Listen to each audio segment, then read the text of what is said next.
İyi akşamlar. Yayın başladıktan sonra alfabe hakkında biraz konuşacağız. Alfabenin özellikleri, hangi alfabeler Uygurlar tarafından kullanılmıştı? Bunlar. Biraz bekleyelim. Çünkü bugün 8 değil 9'da başladık. 9'da başlayacağımızı bir yerde duyurdum ama nerede duyurduğumu da unutmuşum. Onun için birkaç saniye, hatta birkaç dakika bekleyelim. Bu arada sizler alfabeyi şöyle bir gözden geçirin. Daha önce paylaşmıştım. Alfabenin özelliklerini ben hemen bakayım. Ekranda ne görülüyor? Onu göreyim. Evet, ekranda alfabe görülüyor. Tamam, evet, Twitter'da duyurmuşum, doğru. Çünkü orada duyurmuştum. Bugün bir sınav vardı. Dolayısıyla gecikme söz konusuydu. Bu sebeple 21 diye yazmıştım. Tamam. Biraz sizler alfabeye bakarken ben de pencereyi ayarlıyorum. Pencerelerle ilgili bir sorun var, kilitlenmesin diye.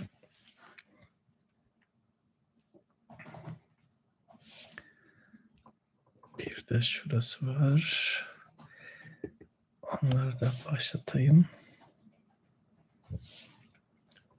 Hiç içinizde Uygur yazısı, Soğut kökenli Uygur yazısı çalışan oldu mu? Alfabeye bakan oldu mu hiç? Daha önce kendisi çalışmış olan, Soğut kökenli alfabeyi kendisi öğrenmiş olan var mı acaba?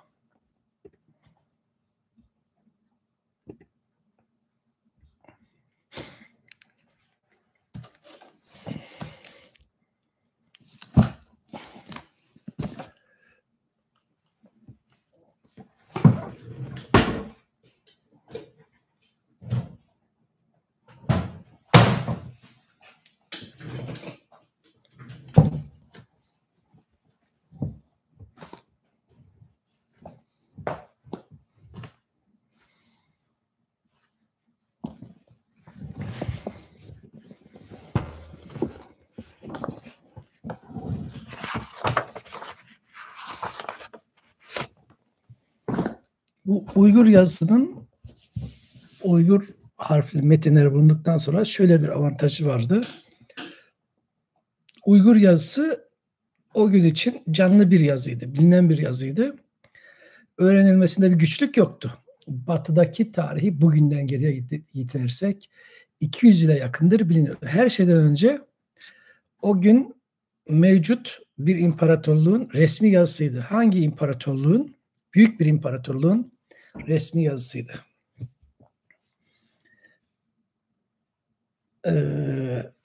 Bu yazı Mançularca kullanılıyordu. Yani Çin'deki en son imparatorluğun, Cumhuriyet'ten önce 1911. Çin'de 2 cumhuriyet var. Birisi 1911'de kurulup 49'a kadar süren cumhuriyet. Yani yaklaşık yılları.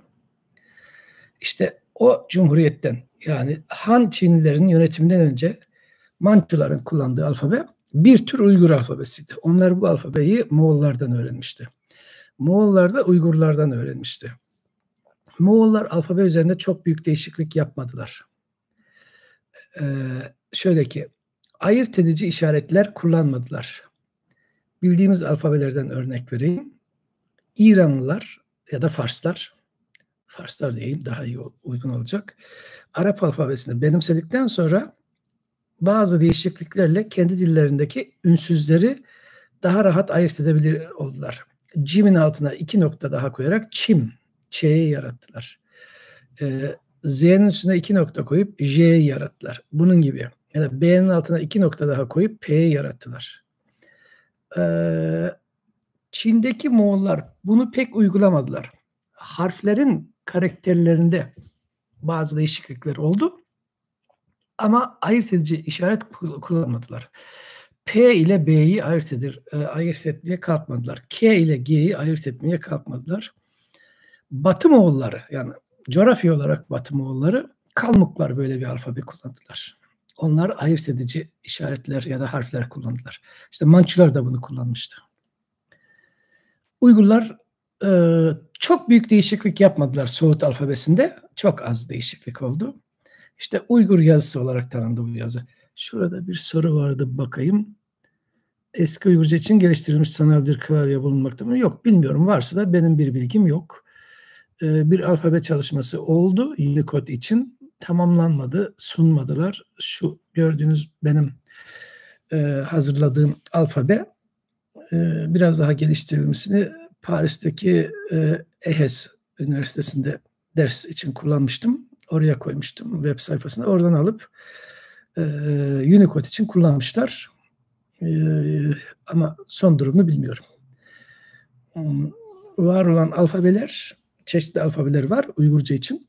Ama başta, ortada, sonda şekilleri yok. Birleşimler yok. Tıpkı Arap yazısı gibi.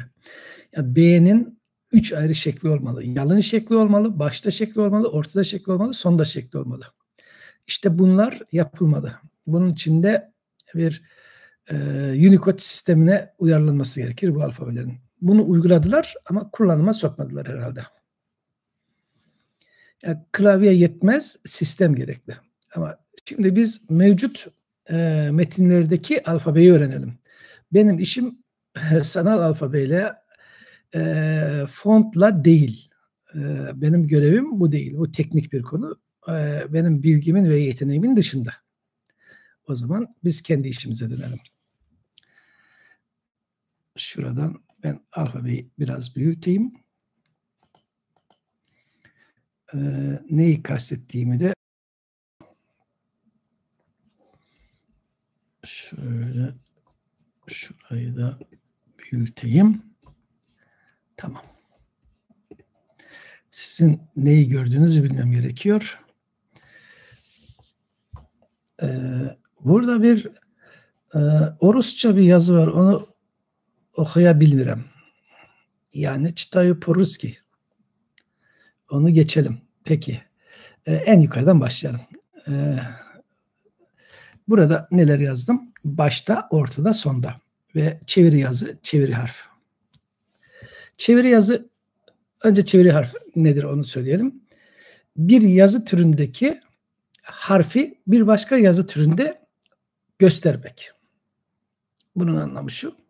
Her harf her zaman bir ses karşılığında değildir bir başka dizgede.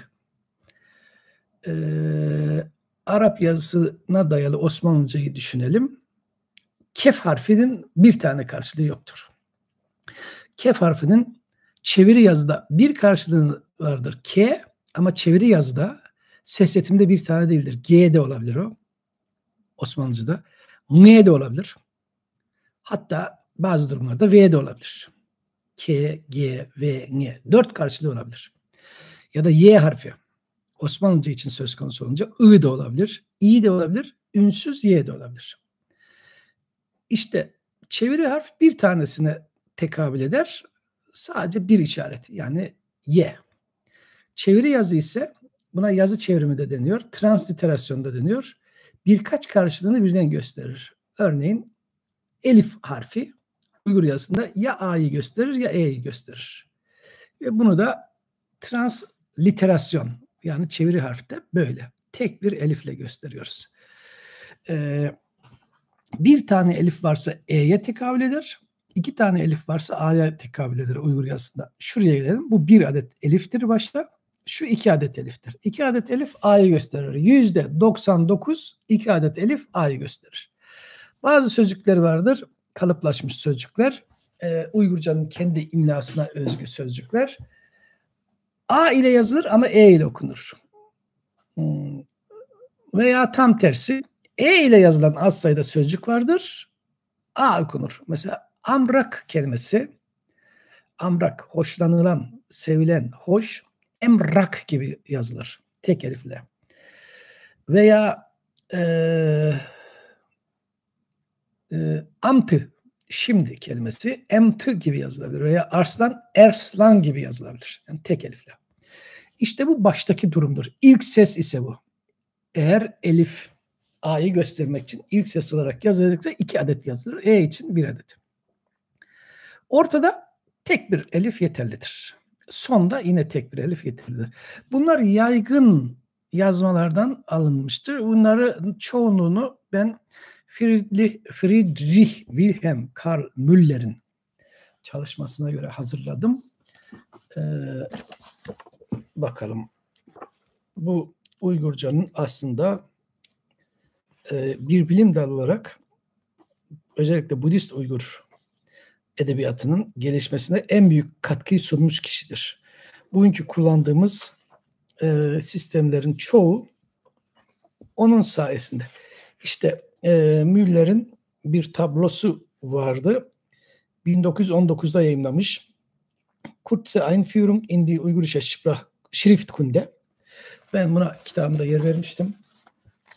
Burada Müller'in tablosu yer almakta.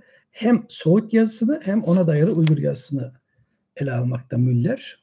Bu Müller'in bir yazısına dayanmakta. Ben buna yer verdim. Oradan yararlanarak yaptığım imla özelliklerine de yer vermiştim kitabımda. Bakalım Müller nasıl görünüyormuş? Sakalı var mı? Bıyığı var mı? Hocamız nasıl bir hocaymış? Kendisi İranist aslında. İran metinlerini hazırlayan bir hocaymış. İranist olduğu için İranlılara özgü ya da İran dillerine ait metinlere özgü imlayı iyi bilen birisi. Bu işi Uygur harfli çalışmaları, metin çalışmalarını başlatan o olmuş. Peki şimdi biraz devam edelim. Hayır, üstün ötre elif yok bu yazıda. İyi yazmak için başta ise bir elif, burada bir adet elif ve bir adet y kullanılmış. Bu ı da olur, i de olur. Eğer başka bir söz olsaydı, k olsaydı bu birinci elife ihtiyaç yoktu. Arapçadaki gibi ya da Arap alfabesindeki gibi.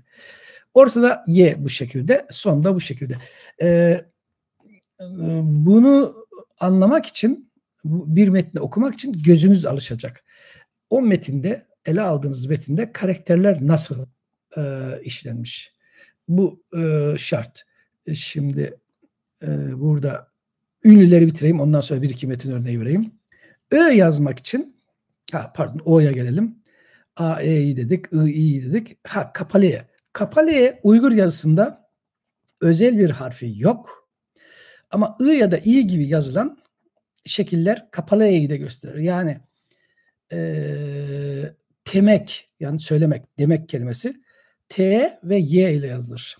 Ya da bermek, ber, B ya da P diyelim, Y ve R ile yazılır. Eski klasik transkripsiyon sisteminde bunlar birmek ve timek şeklinde okunurdu. Birmiş, birdi veya timiş, tip şeklinde tiptidi. Yeni modern okuyuşlarda ise teptedi, kapalı E ile okunmakta.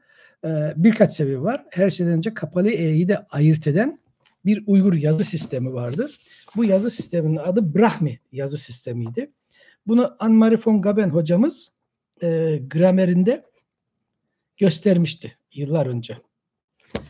Gaben hoca göstermişti de Müller'in bu arada resmi varmış. Burada Müller sakallıymış hocamız. Burada görülmekte. Brahmi yazı sistemi kapalı E'yi ayırt ettiği için Brahmi yazı sisteminde kapalı olan E'li olan kelimeleri öteki metinlerde, ayırt edilmeyen metinlerde kapalı E'li okumuşlar. Bu sistem 1977'de yazıya geçti. Klaus Röhrmann benim hocam. O bunu sistemleştirdi. 2000'li yıllardan itibaren de Avrupa'daki bütün Uyguristler bunu kullanmaya, takip etmeye başladılar. 2000'lere kadar kendisi ve kendi çevresi. Onunla birlikte çalışanlar ya da öğrencileri kullandı. Yani kapalı tespitteki ikinci Uygurca için ikinci alfabe Brahmi yazısıydı. Buna bugün bu E'yi sürdüren Anadolu ağızları %95 doğruluktadır bu konuda. %95'in üstünde. Azerbaycan Türkçesi %98'dir. %100 değil. Yazılı olarak bunu açıklayacak olduğum için şimdi burada söylemiyorum. Derslerimde hepsini söyledim tek tek. Az bir farkla Yakutça bunu gösterir. Çağdaş Uygurca, Özbekçe, Halatça bu konuda sağlam deliller sunmazlar. Onlarda ikili şekiller var ve sistemli değildir. Türkmence de benzer şekilde. Kapalaya konusunda yazıtların önemli bir katkısı vardır. Bu alfabeyi ben 1995'te bir çalışmamızda yayınlamıştım. O çalışmanın her baskısında yer aldı.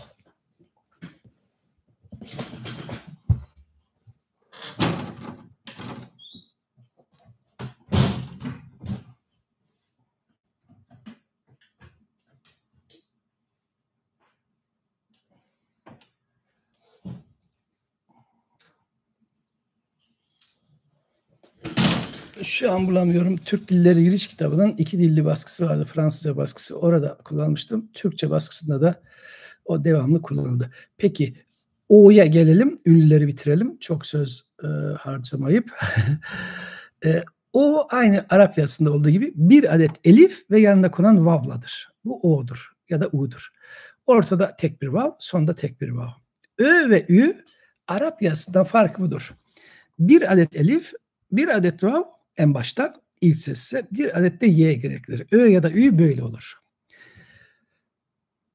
Mesela ön kelimesi yazılacaksa Ö böyledir ama körmek yazılacaksa şu elife gerek yok. Onun yerine kef harfi olacaktır. Şurada çeviri harf. Yani bir elif, bir vav, bir Y. Bu Ö'dür en başta. İlk hecede K'den sonra ya da başka bir şeyde vav ve Y yeterlidir. K'leri de verelim. Sonra birkaç örnek metin paylaşalım. K ya da G aynı Arap yazı sistemindeki gibidir ki bunlar köktaş. Aynı yerden, Orta Doğu'dan çıkma bu harfler. Başta K bu şekilde, ortada böyle, sonda böyle. K ya da G ya da H başta bu şekilde, ortada bu şekilde, sonda bu şekilde. Bu noktalar ne diye soracak olursanız bazı metinler K'yı tek noktalı ya da 2 noktalı yazar. G'yı da ya 1 noktalı ya 2 noktalı yazar. H'yı ise noktasız yazabilir. Bazı metinlerin kendi içerisinde tutarlılık vardır. Birisinde 2 noktalı olan öbüründe tek noktalı olabilir. Veya gelişi güzel de olabilir. Tutarsız da olabilir. Bunlar metinlerin eskiliğine göre değişebilir.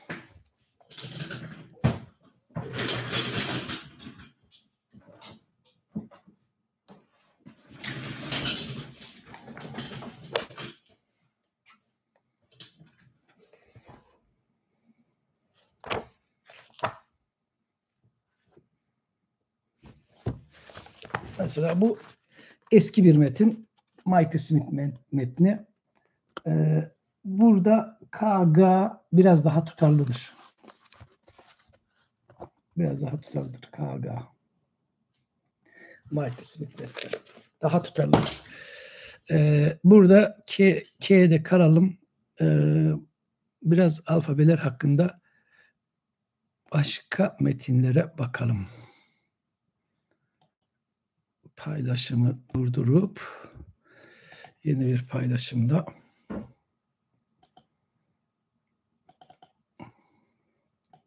evet.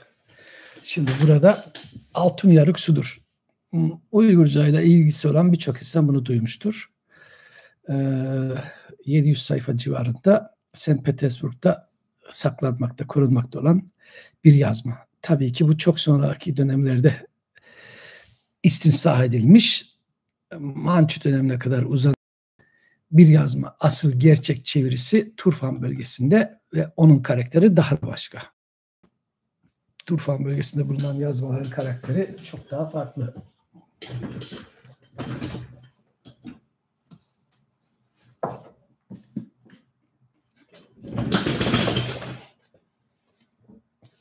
Mesela burada Altunyarık'ın Turfan bölgesinde bulunan yazmalardan örnekler Türk Dil Kurumu'ndan çıkan Altunyarık kitaplarında var. Bunlar Turfan bölgesinden çıkan nüshalar.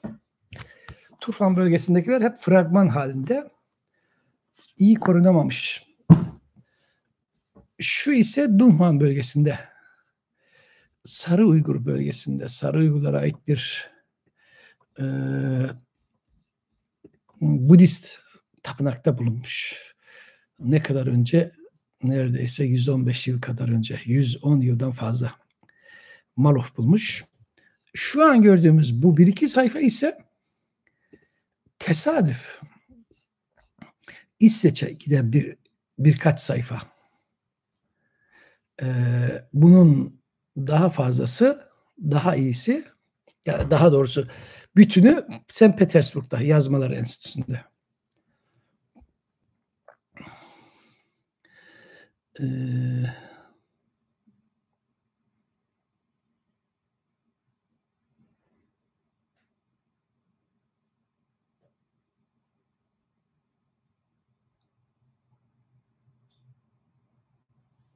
Şimdi mesela şöyle gösterelim.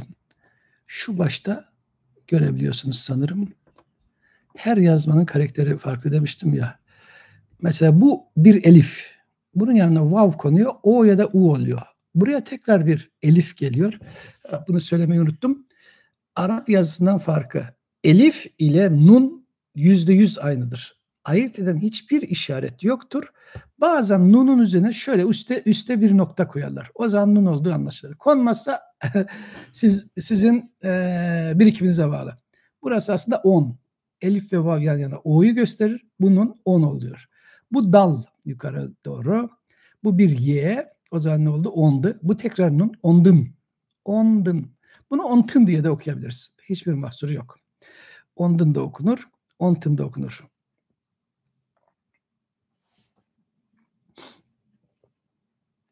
Şimdi buradan devam edelim.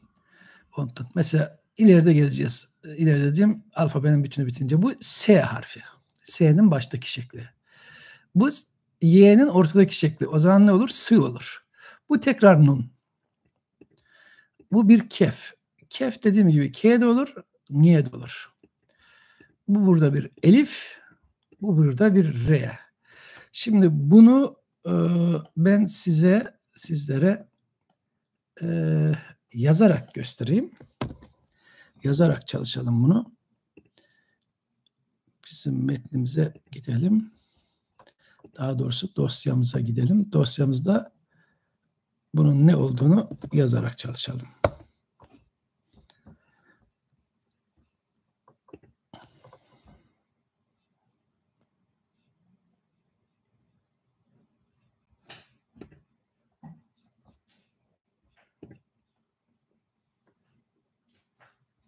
Niye benim metnim görünmedi?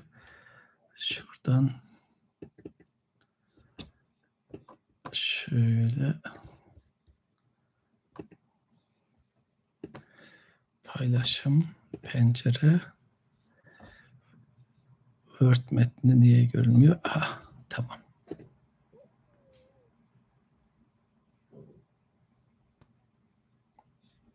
Tamam.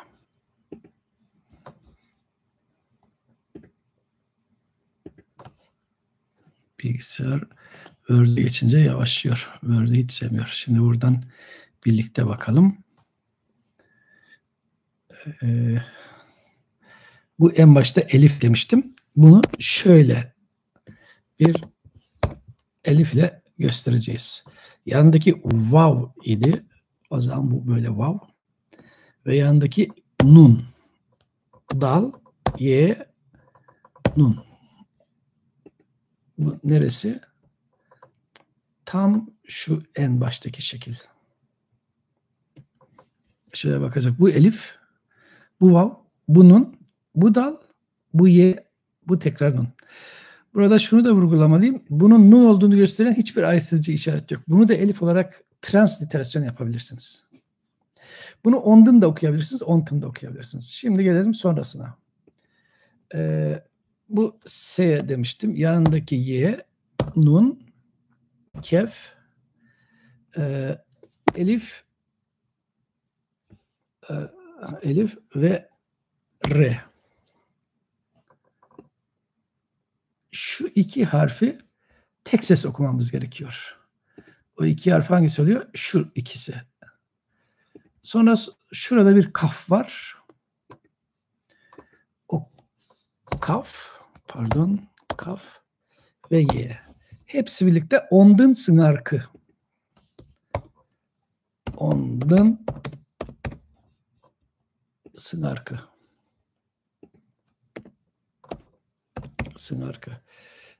Türkiye'deki çalışmalarda bu niye, bunu biraz küçültelim ki bu sayfada kalalım. Niye NG şeklinde gösterilebiliyordu veya NG şeklinde gösterip üzerine bir yay atıyorlardı. Reşit Ahmet Arat'ın çalışmalarında esas olarak böyledir. Kutadgülik dahil birçok çalışmada üzerine yay atılır. Onun tek bir ses olduğu, tek bir ünsüz olduğu anlaşılsın diye. Şöyle yapabilecek miyim? Yapamadım. O zaman altını çizeyim. Veya bazı çalışmalarda şöyle gösterilirdi değil mi? 1, 2, 3 yolu var. 4. yol, yaygın olan yol, dilcilerin kullandığı bu harf. Yine aynı şekilde o sınarkı, Artvinlilerin yanında kullanılan K, Türkiye'deki çalışmalarda K altı noktayla gösterilirdi, yaygın olan sistem. Onu da buradan bulup yazalım. Batı'daki çalışmalarda Q ile gösterilirdi. Uygurische Wörterbuch'tan beri ise transkripsiyonda hiçbir ayırt edici işaret kullanılmıyor. K ya da G olduğu. Bu transliterasyona bırakılıyor. Deniyor ki bizim bunu yapmamıza gerek yok. Bir metni yayımlarken hem transliterasyon hem transkripsiyon vermeliyiz. Ayrıntı transliterasyonda, yani şurada gösterilsin. Okuyucunun görmesi gereken kısım ise, transkripsiyon ise burada gösterilsin. Ve okuyucu da oradan ondun sınarkı okusun. Çünkü bu Türkçe'de de K ya da K ayırt edici ünsüzler değildir. Buraya K harfinde yazsanız, Q harfinde yazsanız anlam aynıdır. Ayırt edici olan ünlülerdir Türkçe'de. A ya da E olması. Es-Türkçe'de de öyle olabilir diye düşünmüş olmalılar. Özbekçe ve Uygurca'da durum böyle değil. Mutlaka K ve K ayrımı yapılmak zorunda. Çünkü I ayrımı yok yazıda. Kırgızca için önemli değil. Kırgızca'da öyle bir ayrım yapılmamış. Ve gerçekten de gayet rahat anlaşılır. Tuvaca'da da yok bu. Ama Kazakça'da yapılmış. Peki bu böylece bir sıra kelimeyi alıştırma yoluyla görmüş olduk. Bizim sayfamız nerede? Burada. Şöyle ben bir soluklanayım. Başka bir şey var mı? Okunmaz Y lazımdı bir tane. Tamam. O, ne olduğunu bilmiyorum. Nun için nokta konunca yabancı söylüyor. Bu fark eder. Nun için yok. Hayır. Yabancı sözcük, yerli sözcük diye bir ayrım yok. Dönem ve eser farkı var. Bazı dönemlerde, özellikle Uygurca'nın son döneminde nokta konması yaygınlaşıyor.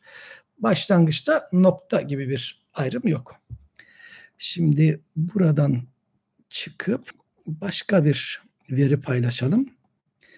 Biraz ilk resimlerimize gelelim. Tamam. Ben de o kadar hızlı olmayayım çünkü yoruluyorum. Yani nefesim tükeniyor. Şuradan güçlü bir hoca değilim yani. Evet. Bu Altun Yaruk'un aradan birkaç sayfası kaybolmuş, İsveç'e gitmiş. Ana yazma 700 sayfaya yakın Petersburg'da. İlk kez ana yazmadan parçaları 27 yıl önce Japonya'da bir sergide gördüm. Burada Türkiye'deki Bu çalışmaların başlatıcısını da görelim. Reşit Rahmeti Arat. Bu çalışmaları Türkiye'de kitabına uygun yapan kişi o. Ama geride hiçbir talebe bırakmamış. Bu yazı şöyle okunur dememiş. Bu yazıyı böyle okuruz dememiş. Bir tane asistan bildiğim kadarıyla öğrettiği, yazıyı öğrettiği, metinleri öğrettiği, uygurolojiyi öğrettiği birisi yok. Saadet Hanım biraz öğretmiş. Saadet Çağatay Ankara'da diğer hemşerisi. Peki şöyle bir metin. Bu metin son dönem değilse de son döneme yakın bir Uygur yazısı. Hatta tahta kalıp sistemi denen sisteme yakın, blokturuk deniyor. Bunların Dunhuan'da muharrik harf, dökülmüş harfleri var. Mesela buradan başlayalım. Başlangıcı ya ya da ın. Bunu bilemeyiz. Bu ya da okunur, ın da okunur. Burada bir ye, bir elif veya bir ne var. Bunu nasıl anlarız? Bir önceki kelimeye bağlı. Sonra ne varmış burada bakalım. Büyüterek anlatayım. Şurada. Bu bir adet elif yine. Bu bir adet vav. Bu bir adet l. Hepsi birlikte ol. Elif, vav, ye, ol. Arapçadan farkı evvel okuma gibi bir ihtimalimiz yok. Arapçada evvel olabilirdi. Ol ile evvel aynı yazılır. Arap yazı sisteminde. Osmanlıca bir metin ise ol da okuyabilirsiniz, evvel, avval da okuyabilirsiniz. Burada öyle bir şey yok. Devam edelim. Şu T'nin baştaki şeklidir. Bu ise elif ya da nun ortada. Şu ise normal şartlarda bir Y harfidir. Normal şartlarda bir Y harfi olunca bu I olabilir, İ olabilir, Y ünsüzü olabilir. Bu kadar mı? Değil. Yok işte öyle. Her şeyin inceliği var. Dördüncü ihtimal. Bir ihtimal daha var. V de olur. V harfi işlek metinlerde asla ayırt edilmez. V ile Y aynı yazılabilir. Etti mi 4. Bazı yazılarda vav İ birleşmemişse Y gibi görünür. Veya Y birleşir vav gibi görünür. Bu da metnin gelişine bağlı. Yani o kadar kolay değil bazı işler. Ama göz alışkanlığı gerekli. Şu kaf ya da gayın. Her ikisi de olabilir. Mesela burada bakalım. Aşağıda 2 noktalı şekil var. Aşağıdaki kaf ise bu gayın. Veya aşağıdaki gayın ise bu kaf. Böyle bir şey olabilir. Bu A'dır ya da E'dir ya da Nun'dur. Kaftan sonra Nun olabilir mi? Eğer şu Nun bir ötümlü ünlü olsaydı ihtimal olurdu. Ama bu da bir ünsüz.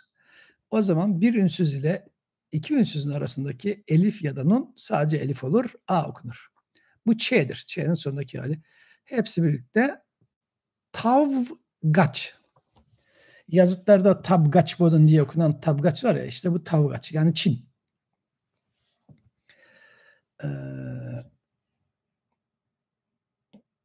Tavgaç hangi? Bu art ünlülü. Şunu okuyabilmemiz lazım. Bunu okuyalım ki bu da yine K. İkisini birlikte arka arkaya okuyalım diye. Bu bir adet E ya da A. Bu bir adet sonda T. Sondaki T'yi veya ortadaki T'yi, ortada veya sondaki T'yi vav ve nundan ayırt edemediğiniz durumlar olabilir. Özellikle matbu Moğol yazısında, Moğolca metinlerde kafanız tümden karışabilir. Yani U ve N ile T harfi Moğolca metinde neredeyse aynıdır. Uygurca metinler biraz daha iyice. Bu kat. Bu kat. Demek ki bu kaça tavgaç, bu kat. Şimdi bu yazıda biraz duralım. Biraz dinlenerek gideyim. Mesela şu an neyi görüyorsunuz? Şu an kalma dünyadaki en eski yazıtı görüyorsunuz. 782. Bazı abilerimiz, ablalarımız İsa'dan önce de bir şeyler bulsa da ben bulamadım. Mum da alsanız elinize, ışırdak da alsanız henüz bulamadık. Yok. Bu Soğutça yazılmış. 1. Türk Kanunu'ndan kalma Bugut yazıtıdır. Bugut yazıtı. Burada bazı özel adları okumak için de yakın çekim yapmıştım. İşte onlardan birisi buradaydı. Tabii Uygur yazısıyla aynı değil bu. Uygur yazısına kaynaklık eden yazı bu. 582. Az evvel öğrenmeye çalıştığımız yazı ise bundan tam 500 yıl sonraki yazı. Şu yazıt. Evet. Bugün biraz alfabe konuşalım. Alfabeyi tümden bitirmeyelim. Yine metin okuyalım. Kaldığımız yerden alfabeyi parça parça böylece bitirebiliriz. Bu yazıda görelim. Başka neler varmış açmışken. Mesela Petersburg'daki yazmalardan birisi Dişastovistik. Ne kadar güzel göründüğünü şöyle, gerçek bir yazmanın ne kadar güzel göründüğünü şuradan görebilirsiniz. Bu son dönem Uygurca yazmalardan, onu da söyleyeyim. Biraz son sayılır, tam son değil. Arada Brahmi yazısı var.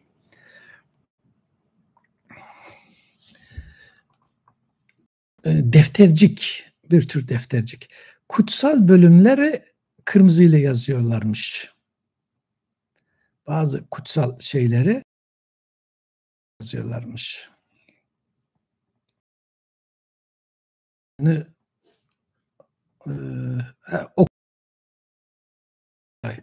Şuradan hemen bakalım. Daha değinelim. Mesela bu kelimeden değinelim. A ve E ünlüleri ilk hecede belirli durumlarda eski yürütülebilir. Bunlar hangi durumlar? Mesela B'den sonra olabilir, Y'den sonra olabilir, K'den sonra olabilir. En çok da Y ve K'den sonradır. Kergek veya yarlıkamak. A yazılmayabilir. İşte bu.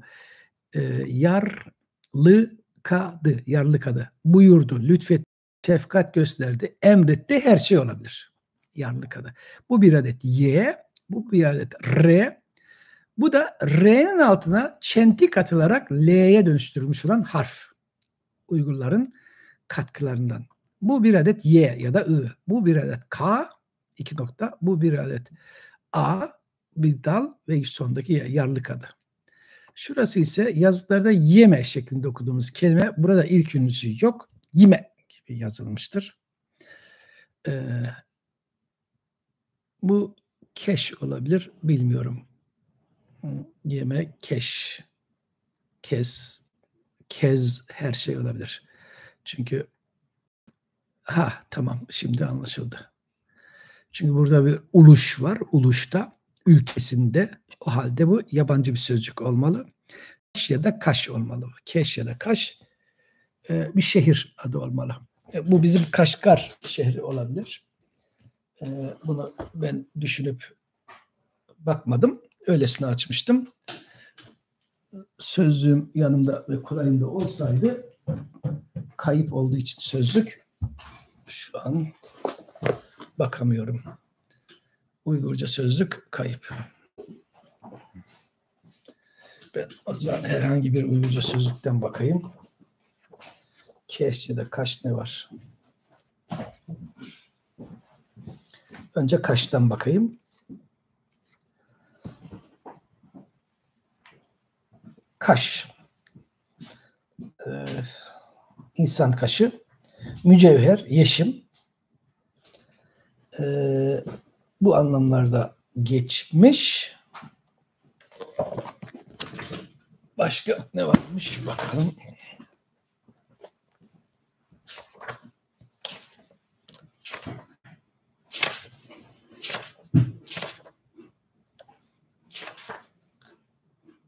Evet. Name Einerstadt in Zentralasien. Kaşgar. Evet, Kaşgar. Doğru tahmin etmişim. Kaş uluşta, yani Kaşgar şehrinde. Bu alfabeleri açmışken alfabelere, farklı metinlere yer verilen bir çalışmadan alıntı yapmış olayım. Bakın, burada Altun Yaruk'un Moğolca yazılmış bir metni söz konusu. Burada Tibet harfli metin söz konusu. Özür dilerim, ders yapıyorum şu an online. Tabii bazen böyle üniversitede bu saatte kimin ne işi var diye kontrol ediliyoruz. Tamam. Bu Oyratça. Yani harflerde değişiklik yapmış, tadilat yapmış ya da kendilerine göre uyarlamış olanların yazısı bu. Bu yazı K, G gibi bazı ünlüleri ayırt eden bir yazı türü. Ya da burada ustamız Radloff var. Burada ise Tangut. Tangutları duymuştunuz. Çin yazısına benzer ama hiçbir Çin yazısıyla da karakteriyle de örtüşmez buradaki şeyler, karakterler.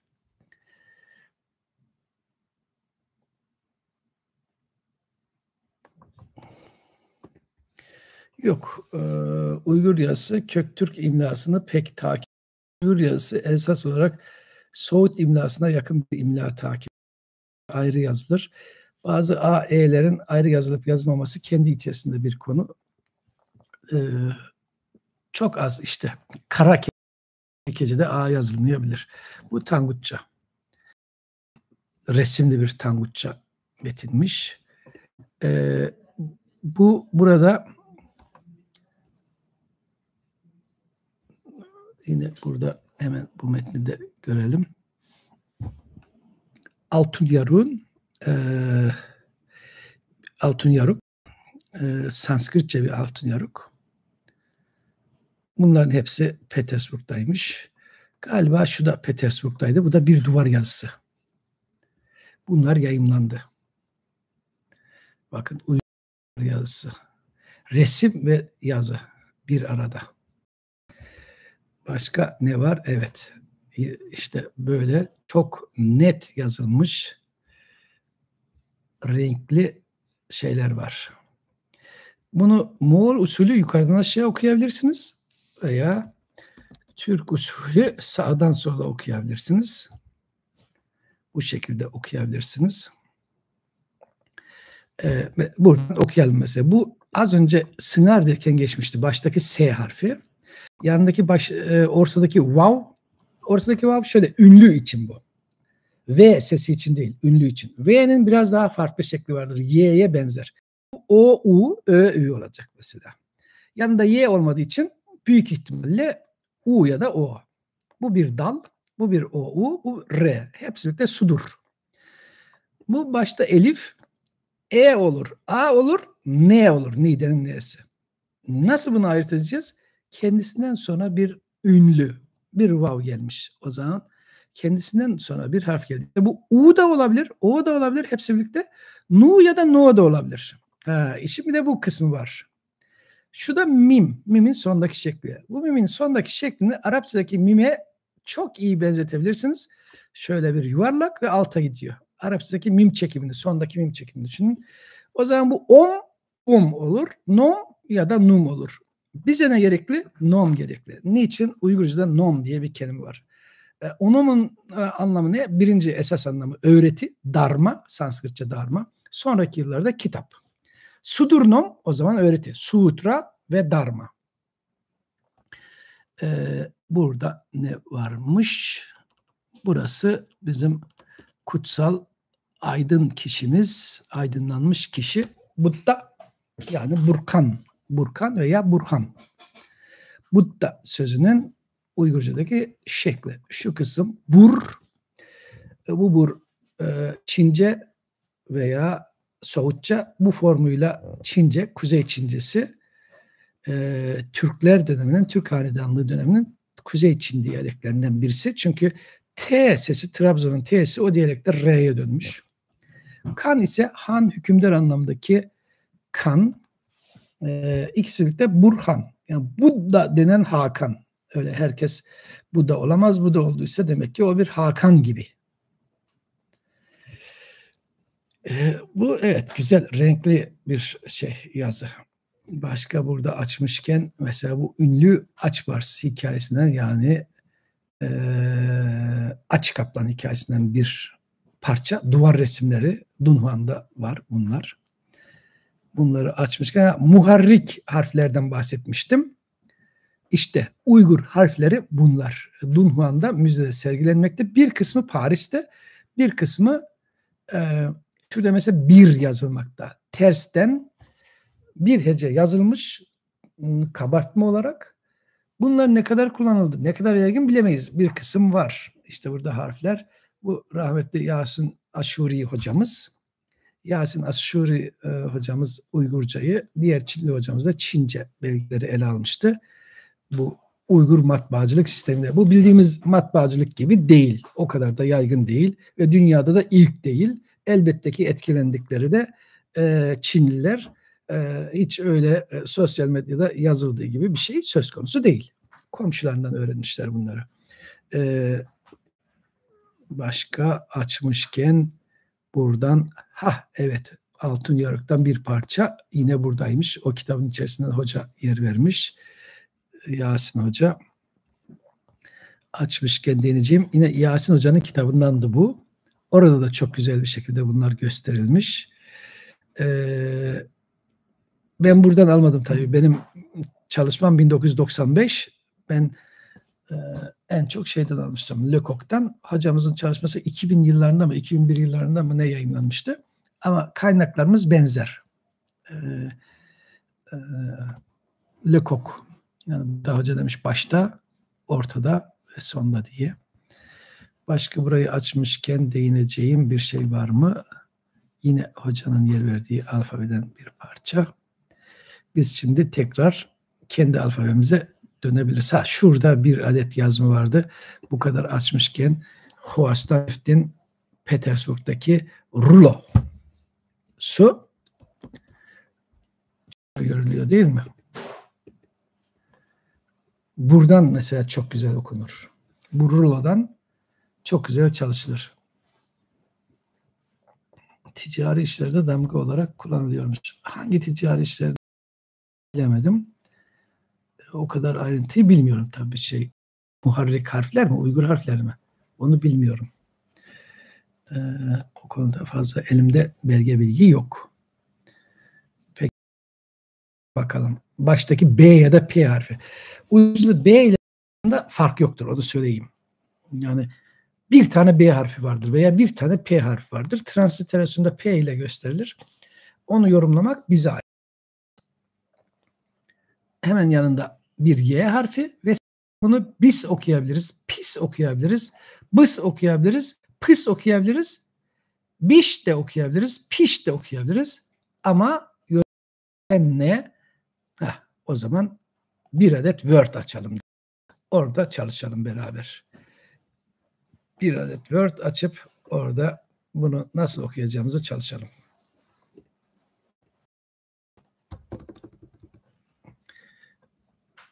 Şu paylaşımı, bölüşümü durdurup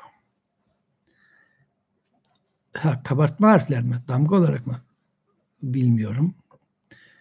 Olabilir. Öyle bir şey vardır belki ama benim bilgim yok. Şimdi yazı tahtamızı açalım. Oradan ihtimalleri bir görelim. Kaç ihtimal var? Neredeydi? Nereden? Ben açtım, bir Word açtım. Word'den açalım. İşte önce şunu yazalım. Bunu biraz büyütelim ki sizler rahat görebilirsiniz. Bunu böyle okuyabiliriz. Bu bir ihtimal. Bunu böyle de okuyabiliriz. Transliterasyon iki türlü de olabilir.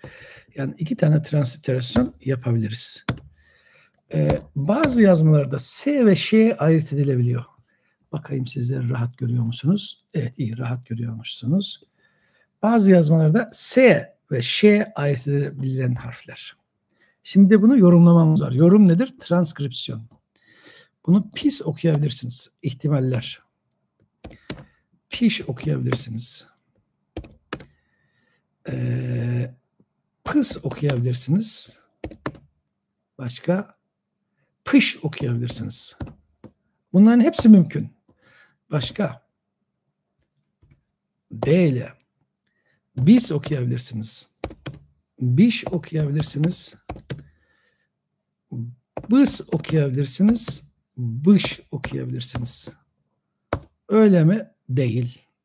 Bu artık kabul edilen modern okuma şekline göre 5 sayı adıdır. Buradaki y'yi 5 yorumlamak zorundayız. Bu o zaman 5. 1, 2, 3, 4, 5, 6, 7, 8 tane ihtimal vardı.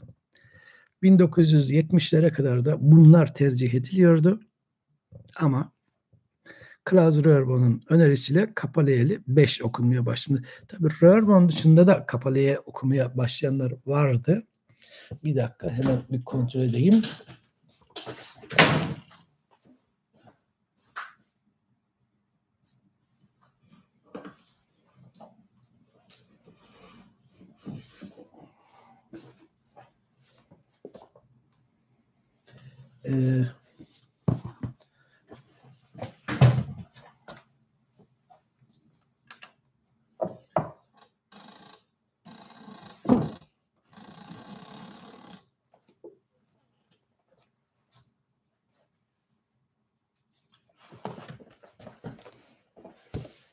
James Hamilton Hoca 1971'de Kalyanamkara, Papamkara'yı çıkarttığında aslında sistemli olarak kapalı kullanmıştı. Bunu 98'de mi ben yayınlamıştım? Evet, 98'de edite etmiştim. Hocanın evine gidip kendisinden yazılı izin almıştım. Önce sözlü, sonra yazılı. Hatta hoca bir de Türkiye'deki edisyon için ön söz hazırlamıştı. Benimle aynı zamandaş olarak Türkçe Kurumu'da çevirtmişti. Aynı çeviri sunuş orada da kullanıldı. Belirtildi ama Türkiye'deki bir başka çeviri denerek belirtildi. Sonra TDK'de bu benim dışarıda yaptırdığım çeviri TDK'de tekrar yayınlandı. Çünkü bazı çeviri farklılıkları vardı. Bilen alıp görür. Bunu rahat ulaşabilirsiniz. Artık TDK'den bulabilirsiniz. Burada kapalıya kullanılmıştı. Hocamızın kitabında. Kitabımızın adı Fransızca zor aklımızda kalacak bir şey.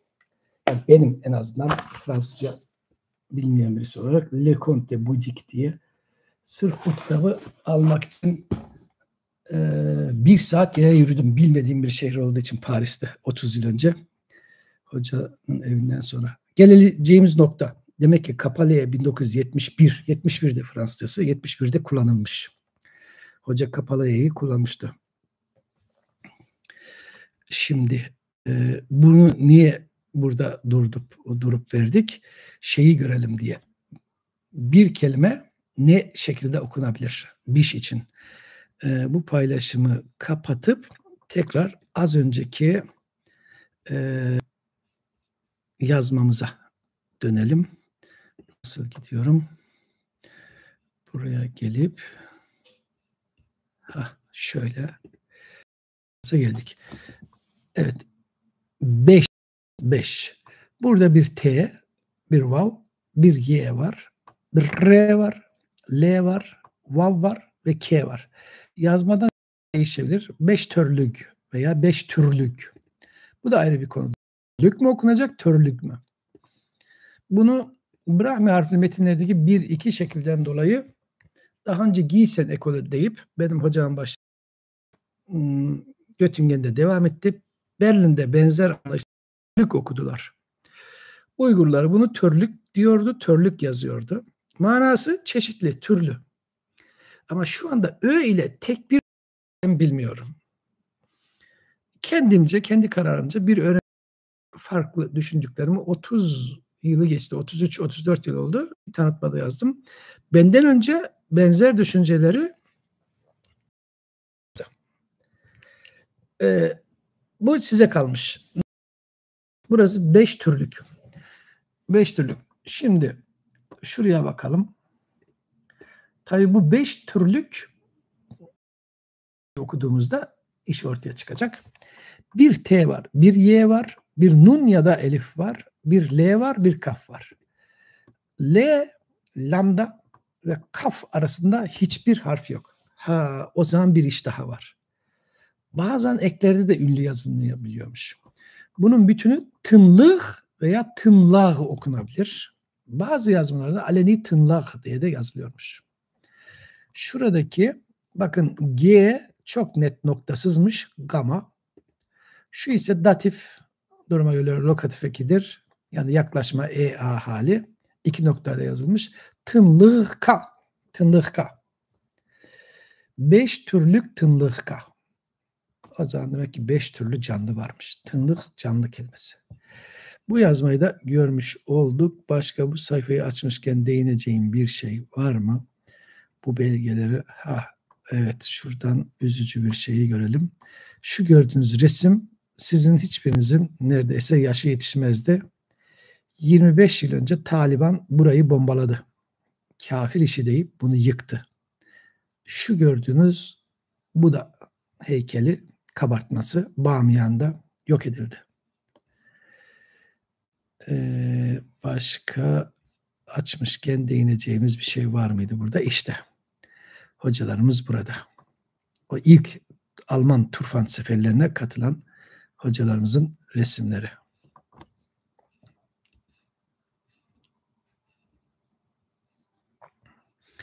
Japonca okuyanlar okuyabilir. O hoca kadar yaşamış. Albert von Lecoq. Albert von Lecoq. Albert, o ünlü Maneist yazmaları yayınlayan hocamızmış bu Albert von Lecoq. Bu bir Indolog, Grünwedel ve oradaki çalışmaları sırasında birlikte çektikleri resimler. Şu an için, çünkü bunu kapatacağım, başka belgeye geçeceğim. Çalışmamızın yine bir Mani metni. Mani metinlerinin ortak özelliği çiçekli, resimli olması. Bunlar eski karakterler. Buradaki kullanılan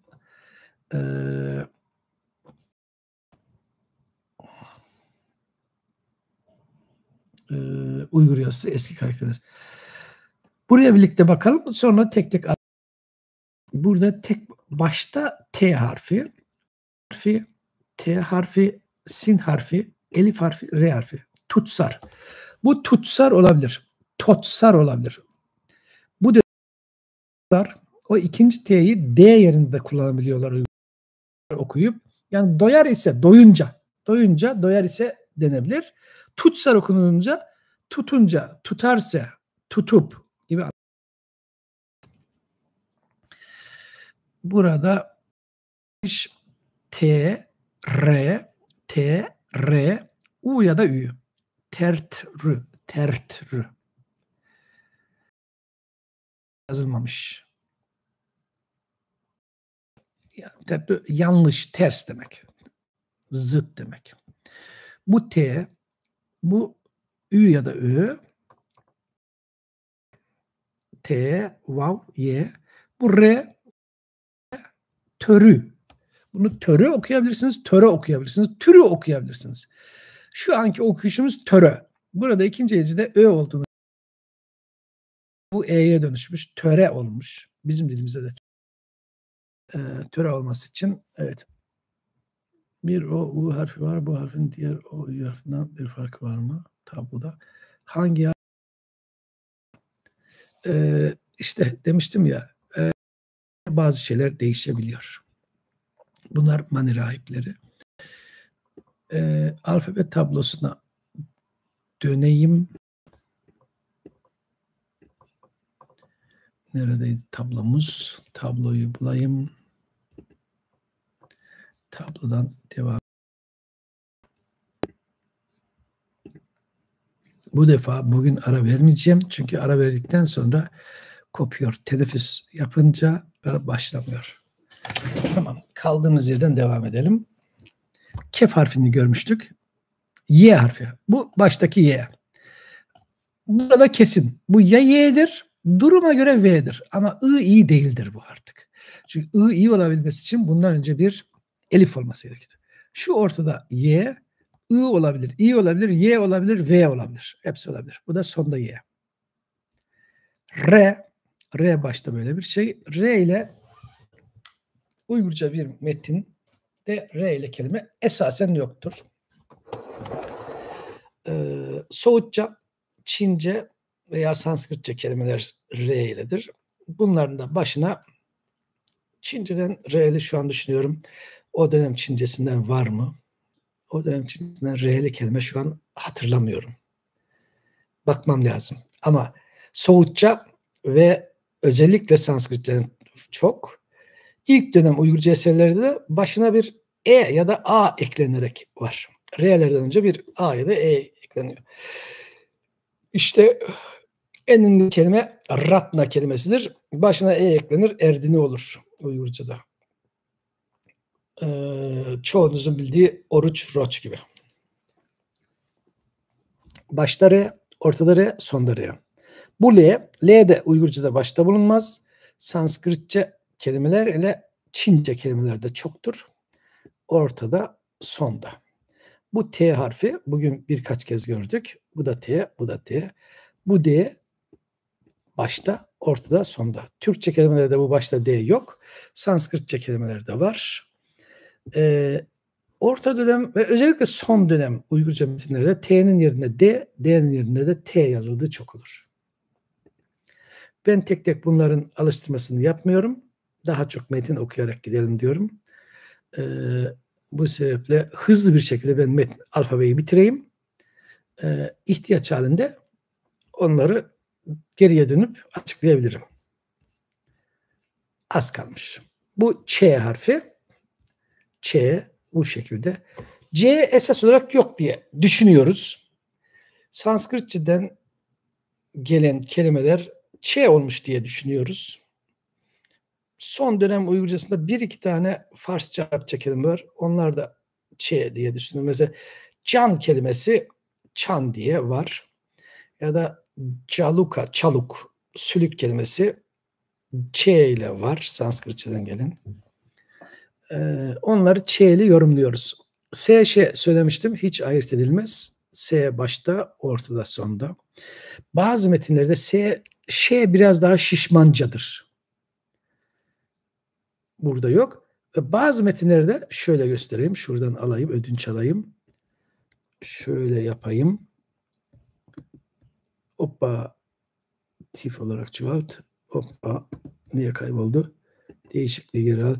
Şuraya 2 nokta koyun. Ş bazen 2 noktalı gösterilebilir.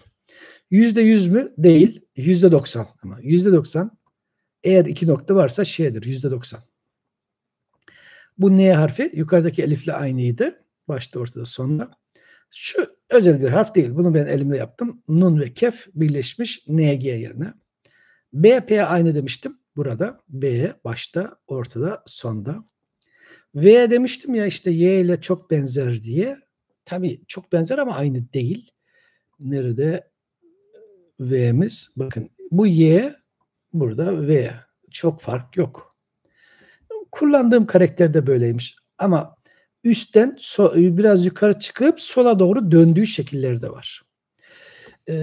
Ve son harfimiz neymiş? M harfi başta, ortada, sonda. Özlem Hanım'la Özlem Ayaz ile birçok örnek yapmıştık. Farklı kelimelerden örnekler. Eski Uygur yazısından orijinalleriyle. Yani farklı yazmalarda nasıl ele alınmış V'li şekiller ya da başka harfler orada görülebilir. Kısaca alfabe böyle. Bunlara dayanıp Müller hocamız bakın bu metni matbaada yazdırmış, bulduğu matbaada. Oradan okumaya çalışalım. Bir L harfi, elif harfi, R harfi, Y harfi. Ları ya da leri. Bu ya larıdır ya leridir. Bu ise biraz mesela bunları nasıl yapalım? Bunun üstünde yazabilirim. Bunu israf edebilirim. Nasıl yapacağım? Görülüyor mu sizin metninizde? Ben bir ekrana bakayım. Ekran görülüyormuş. Tamam. Günümüzde E'nin R önünde protetik olduğu örnekler sınırlı sayıda olsa da var. Rişte, erişte. Erişte. Evet. Erişte. Erdin'i dedim ama onu çok bilindiği için verdim. Sayı çok daha fazla. E ile Sanskritçe kelimeler. E ile başlayan.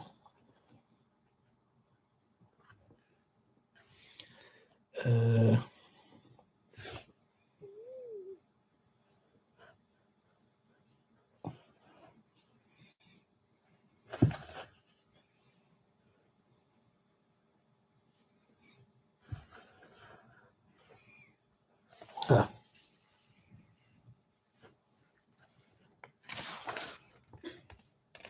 Başka bugün için bilinen kelimeler olsun istedim de bildiğimiz kelime,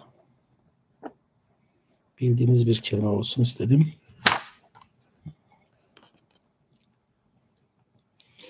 Bildiğimiz bir kelime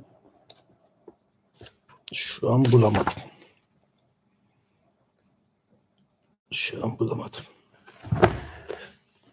Peki. Şuradan biraz yazarak gidelim. Alfabe öğrenmesi için. Bunu tif olarak çoğalttım. Niye kabul etmiyor?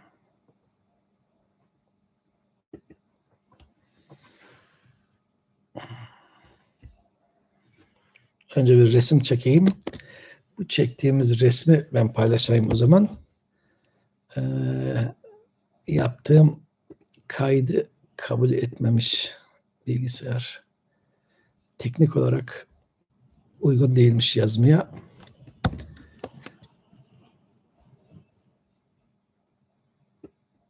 Bakalım.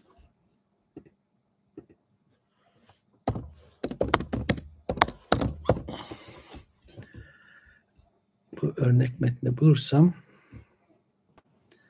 üzerine yazı yazmaya uygun bir Uygur harfli metin yapmaya çalıştım. Tamam.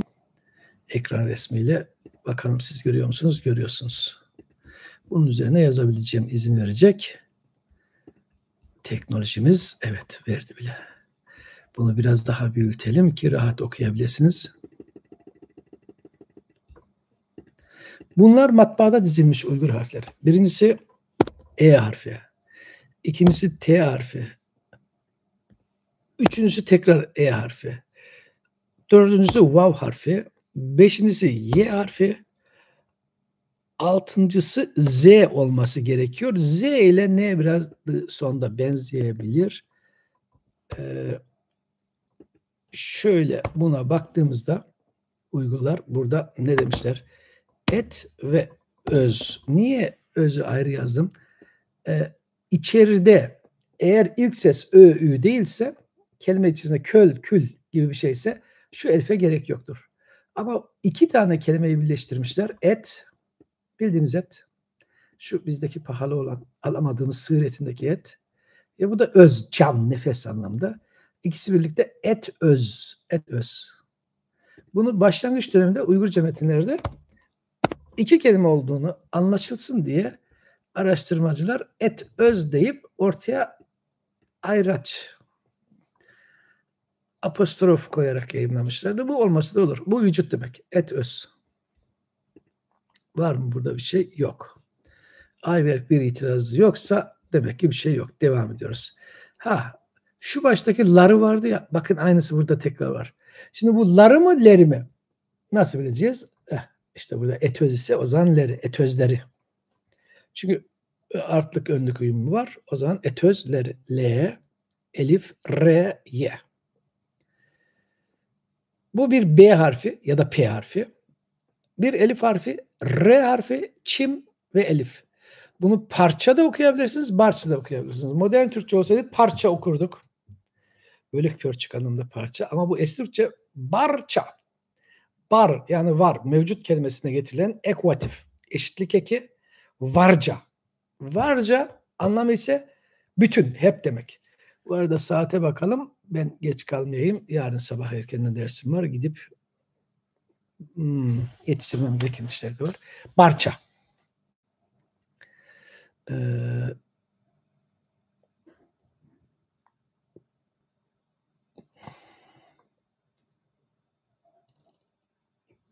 Kursayur.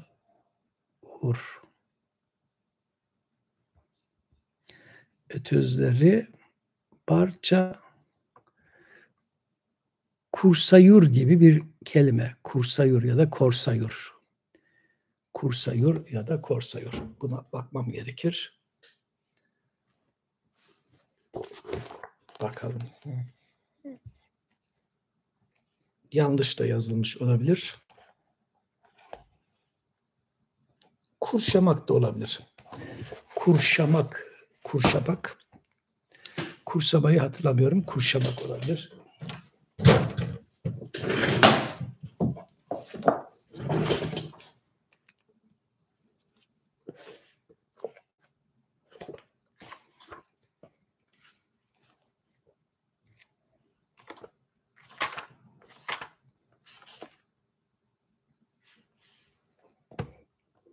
Kurşamak diye bir fiilimiz varmış.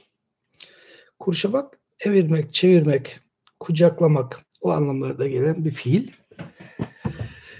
Etözleri barça kurşayur olmalı. Sonra körküz. Devam edelim şuradan. K, vav, y, kör ya da kür. Bu K, vav, y, körküz.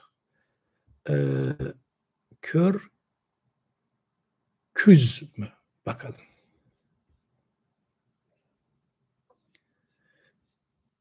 Yanlış okudum, özür dilerim. Köküz. Pardon, köküz. R'yi niye kattım ki? Köküz. Yani göğüs. Köküz Y, N, T, elif. Köküz inte. Köküz inte. Bunu altına şunu alalım. Oraya bunu kullanalım. Bunu da biraz küçültelim. K, vav, Y, K, vav, Z. Şeyimiz bu. Bu şekilde yazılmış. Bunu köküz okumamız gerekir. Kögüz okusak da yanlış değil. Boyun göğüs şeklinde. Ama belirli sebeplerden köküz okuyanlar var. Köküz. Şurası ise köküzünde. Yani göğsünde. Göğsünde. Şimdilik bu kadar yeterli. Sayfanın ortasındaki iç içe çember ne anlamıyla? Bu Budist kitaplar Hint çevresinde cilt sistemi bu yöntemle oluyormuş. Önce kağıt hazırlanıyor. Ortasından bir ya da iki yuvarlak çiziliyor. Ortaları deliniyor. Buradan bir ip geçirip duvara asılabiliyor veya katlanabiliyor. Bu bir tür cilt teknolojisiyle alakalı.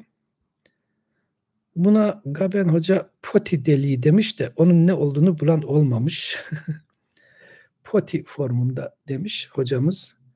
Onu çok arayan olmuş. Tam olarak doyurucu bir cevap veren olmamış. Kaldığımız yerden metne devam edelim diyeceğim ama vakit epey geç oldu.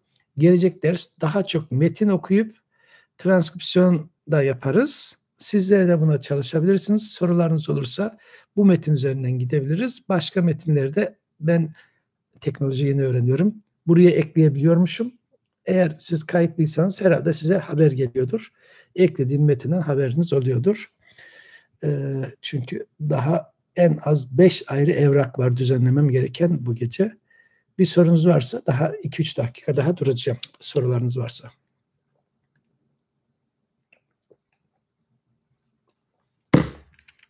Zaten amacımız burada sorularınız varsa da ona da cevap vermek. Bakmayın geçen hafta hızlı gittiğime. Sorulara da cevap vermeye çalışacağım. Amaç bu zaten. Çünkü biriniz bizim bildiğini başka birisi bilmiyor olabilir. Sözlük söylemiştim. Artık online sözlükler var. Jens Wilkins hocanın sözlüğünü herkes artık öğrendi, biliyor var. Drevne Türskisi de var. Birçok yerden ulaşılabiliyor. Başka bir şey yoksa izninizle o zaman ben ayrılıyorum. Bir de şunu kapatmayı öğrensem. İyi geceler. Haftaya salı günü belki 8.30 gibi başlayabiliriz. Kapalıya hakkında veri de paylaşabilirim. Çünkü onun için çok yazdım. çok çalıştım. Derste de konuşuruz. Şimdi bunu nereden durdurabileceğim? Enter.